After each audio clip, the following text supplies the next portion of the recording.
I need to tell you a secret, and that emotions are not my favorite. I think it's because I really didn't know how to deal with them growing up.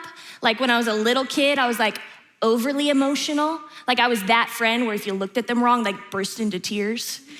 And then like I grew up and like the logic side of my brain started to kick in and I realized like that's ridiculous. But I like swung too far the other way and I like shut all my emotions down. And now as an adult, I feel like I've really hit my stride. Like I feel like I've become this emotionally mature person until the other day I was talking with a human and he started comparing me to my sister. Now, here's the thing, my sister is amazing. Like she's talented, she's fun, and I'm just stinking proud of who she is. But pro tip, gentlemen, if you want any sort of peace in your life, never compare a woman to another woman, especially if they are related. Now, he did not say anything bad. He just thought it was interesting that me and my sister have similar personalities, but we have different talents and interests. Not bad. And then he said, but you do seem more homeschooled than she does. And I swear to you, in that moment, logic shut off and every emotion in my body was like, Avengers, assemble. And I say all that to say is that when it comes to emotions, we all have some room to grow. Now, some of you like emotions, good, bad, weird. You want to feel them all. Like I have some friends who like have sad playlists for when they just want to cry for fun. I don't get that. Some of you might be like me, it's like we like all the good emotions, but the other ones, like we avoid like the plague. Like I refuse to see movies about dogs because you know exactly what is gonna happen. There's a dog, you love it, it dies, the end. Why would you do that? And some of you, just even mentioning emotions, you just have this like internal groan, like, because just the thought of talking about your feelings is so exhausting to you because you just don't want to go there. No matter how you may feel about emotions, I think we can all agree that emotions are complicated. Like there's like these intangible little things that I can't see and yet want to control my life.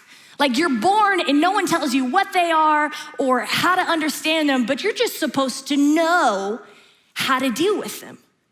I think that's why so many of us, we deal with our emotions so differently. Some of us, we spew our emotions. Whatever you feel, you do. If someone hurts you, you go talk about them behind their back. If you're angry, you go looking for someone to pick a fight. If you're feeling unseen or insecure, you start exaggerating or making up stories just to get attention. If you think it'll make you feel good, you try it, you do it, you give into it. Anything to feel good. Some of us, we shut our emotions down. Some of you, the minute you start to feel something uncomfortable, you just numb it. Binge watching, Netflix, drugs, relationships, anything to forget. Some of you, you run away from your emotions. You keep busy. You are always hanging out with friends because you are so afraid that if you were alone for just a minute, everything is gonna catch up with you. And some of you, man, you are going through something so emotionally heavy and hurtful that you don't want to feel anything anymore. And no, the painful emotions aren't getting in, but neither are the ones that make you feel alive. I heard it put this way once about emotions, like you can't let them drive. They're like toddlers. You can't let them drive, but you can't throw them in the trunk. So what are we supposed to do? How are we supposed to deal with our emotions? We process them. Now, before we process them, I think it's important to understand where our emotions actually come from. Yes, there's this psychological element, hormonal, all these things, but at the heart of everything, God created emotions. He specifically designed you to have emotions, not to jack up your life and not to overwhelm you, but so that you could have a rich and a full life. They're from him. And you can see that in Jesus. Like, who is Jesus? Jesus is God's son, fully God and fully man, perfect and without sin, and yet full of emotions. He was ecstatic when someone had faith. He was enraged when people abused God's house. He wept with friends who were grieving. He was disgusted by religious hypocrites. He had compassion with those who were hurting. And he loved us to the point of laying down his life. Jesus knew how to process his emotions, even the painful ones. You can look at that when you see the night before Jesus died. He's in the garden and he's praying. And he is so overcome and distraught to the point that he is sweating blood because he knows exactly what is about to happen to him. That is the depth of emotion that Jesus is feeling. But what does he do with it? He doesn't take it out on other people.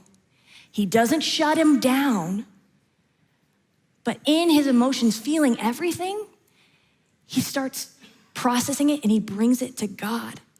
He starts telling God, this is what I'm feeling. This is why.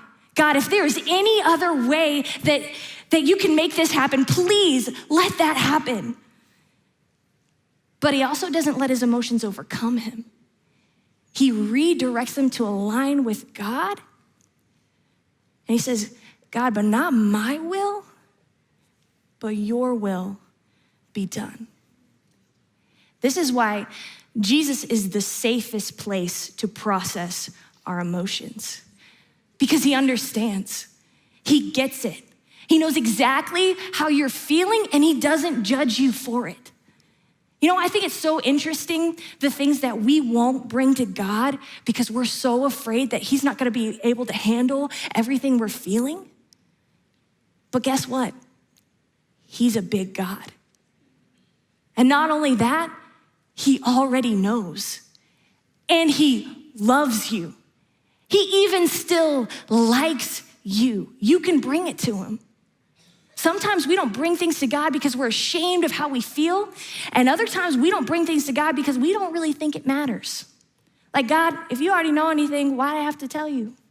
I feel like this way all the time. Like, God, what's the point? If you already know everything that's going on in here, like, why do I have to tell you? What is the point of praying to you about it? And then I started thinking about my friends, how I can know a friend is going through a hard time, and I can know everything that they're dealing with and how they're feeling, but it's different when they tell me, when they trust me enough to let me into what is going on in their life. It's a deeper level of friendship. And when they don't bring it to me, not only does it hurt them because I know they are going through something alone and that they're holding on to it, but it hurts our friendship because it's like, man, you can't trust me with this. And it's the same way with God. Not only does it hurt us when we don't bring our hurt and our pain and our emotion to God, but it restricts our relationship with him. And yes, Jesus wants to help you. He wants to heal you. He wants to be there for you. But more than anything, he wants a real relationship with you. He wants a real friendship with you where you can trust him and you can bring him everything you're feeling, good, bad, big, or small, because you can. You can. And so what do? How do we, when we talk about processing, like, what does that even look like? Because that's like a weird word. When I talk about processing emotions, especially with God, it's just saying time out.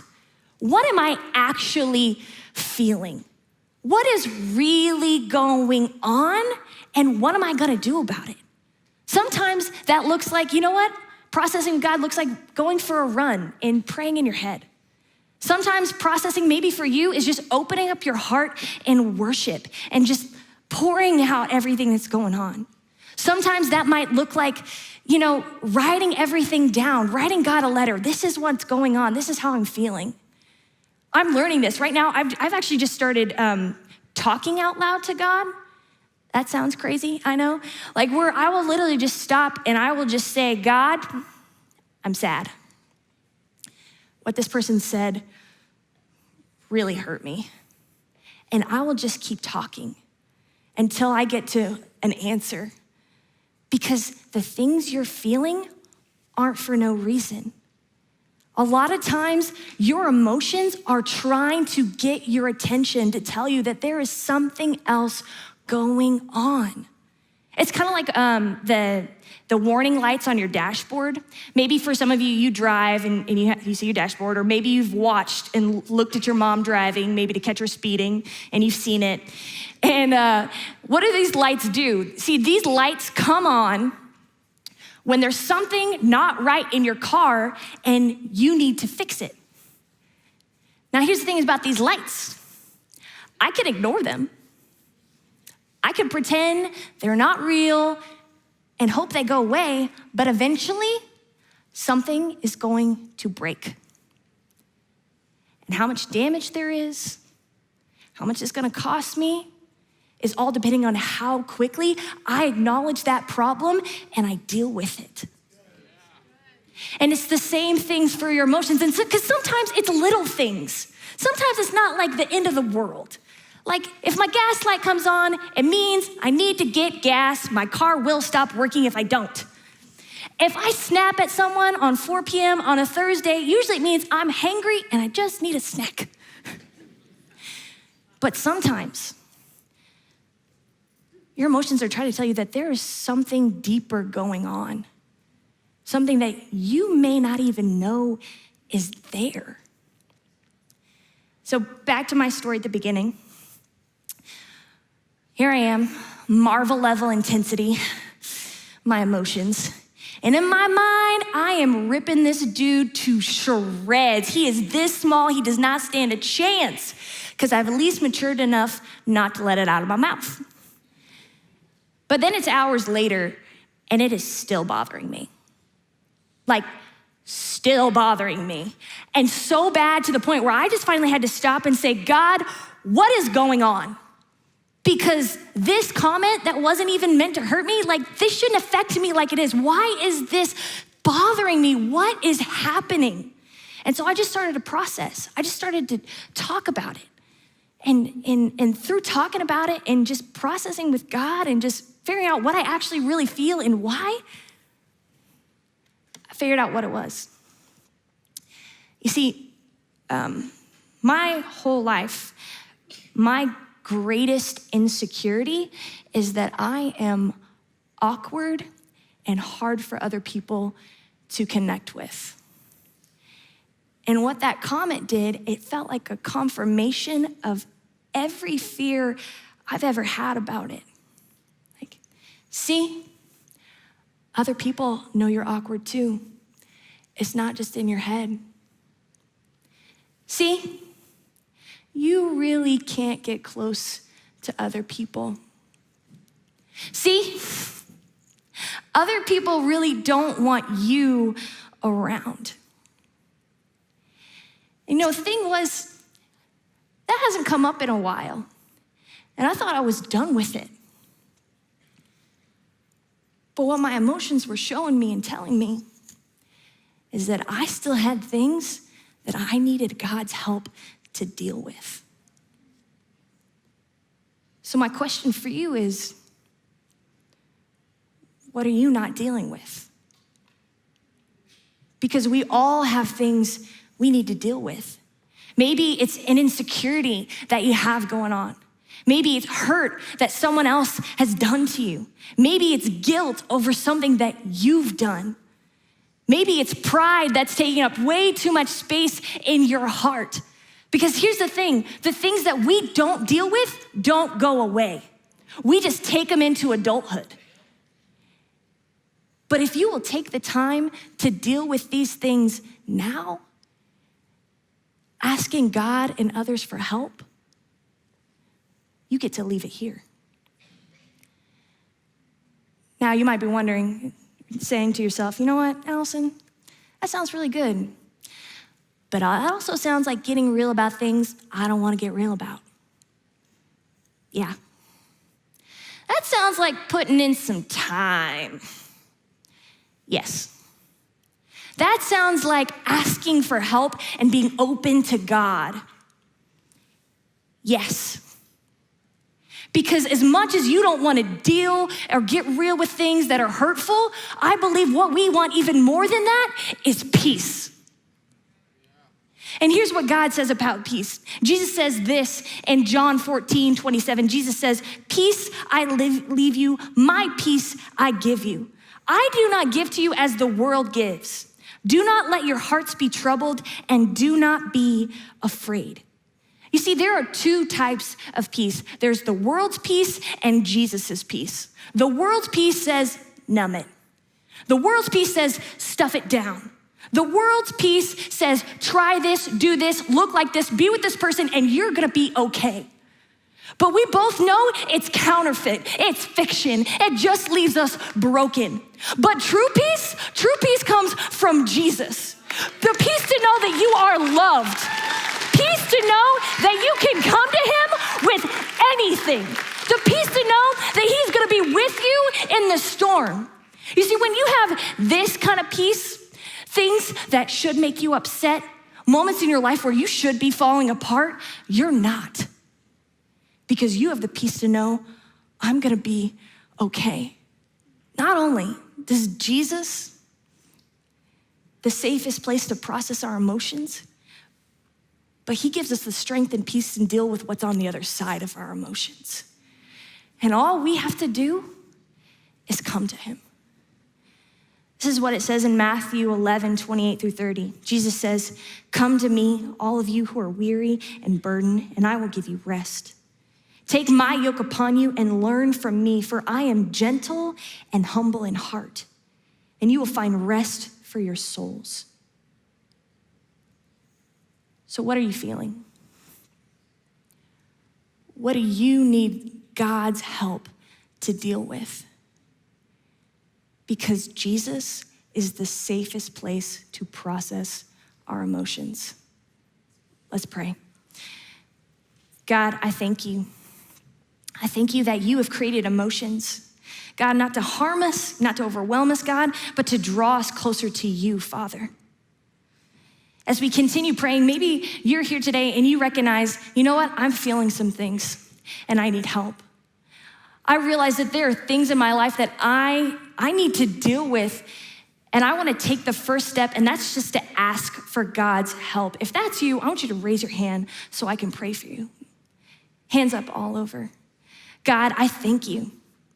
I thank you that you are in every situation. God, I thank you that you are our safe place, that we can come to you with everything, God. I pray that you would meet us in our pain, God, and you would give us healing and direction in our hurts, that you help us to deal with it and leave it here. As we continue in an attitude of prayer with heads still bowed and eyes still closed. When we talk about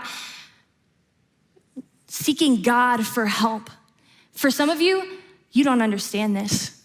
Maybe for some of you here, you've been doing your life completely on your own. You've been dealing with it your way.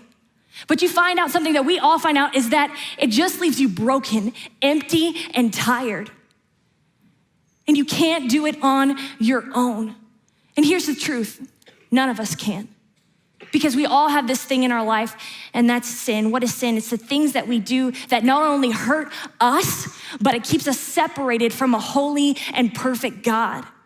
But God, in his love for you, he couldn't stand to be separated from you. He would not leave you alone in your hurt and in your sin. And so he sent an answer, and his name is Jesus. He came to this earth, lived a perfect life, and died on the cross and rose again so that through him, we could be made healed. We could be made whole.